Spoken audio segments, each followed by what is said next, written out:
Hi friends, welcome back to our channel. నేను మీ కుమారిని. Today my recipe పల్లి చట్నీ అండి. ఎండుమిర్చితో చేశాను. చాలా బాగుంటుంది. ఇడ్లీ కాంబినేషన్, ఇడ్లీ దోశలోకి ఎందులోకైనా చాలా బాగుంటుంది. ఇప్పుడు ప్రాసెస్లోకి వెళ్ళిపోదామా. ముందుగా స్టవ్ ఆన్ చేసి అందులో బాండీ పెట్టుకొని ఒక 2 టేబుల్ స్పూన్ ఆయిల్ వేసుకున్నాము. ఆయిల్ హీట్ అయింది. 1 కప్పు పల్లీలు వేసాను. దూరగా ఫ్రై అవ్వాలి. ఇప్పుడు ఒక 9-10 ఎండుమిర్చి వేసుకున్నాము. అవి కూడా కొంచెం ఫ్రై అవ్వనిద్దాం. 1 పావు స్పూన్ జీలకర్ర వేసుకుందాము. 1 పావు స్పూన్ ధనియాలు కూడా వేసుకుందాం. కొంచెం దూరగా ఫ్రై అవ్వాలి. చూడండి, ఫ్రై అయిపోయినాయి. ఇప్పుడు పూర్తిగా చల్లగా అవ్వాలి.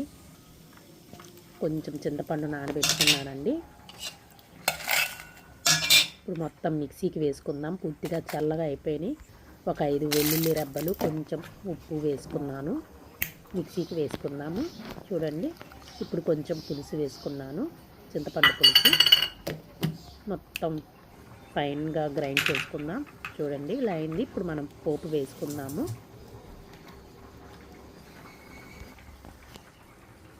స్టవ్ ఆన్ చేసి 1 టేబుల్ స్పూన్ ఆయిల్ వేసుకొని ఆవాలు, జీలకర్ర, పచ్చెనగపప్పు, మినప్పప్పు వేసుకున్నాము.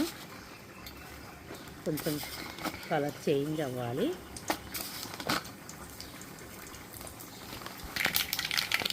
ఒక 2 ఎండుమిర్చి, కరివేపాకు కూడా వేసుకున్నాము. ఇప్పుడు మనం స్టవ్ ఆఫ్ చేద్దాం.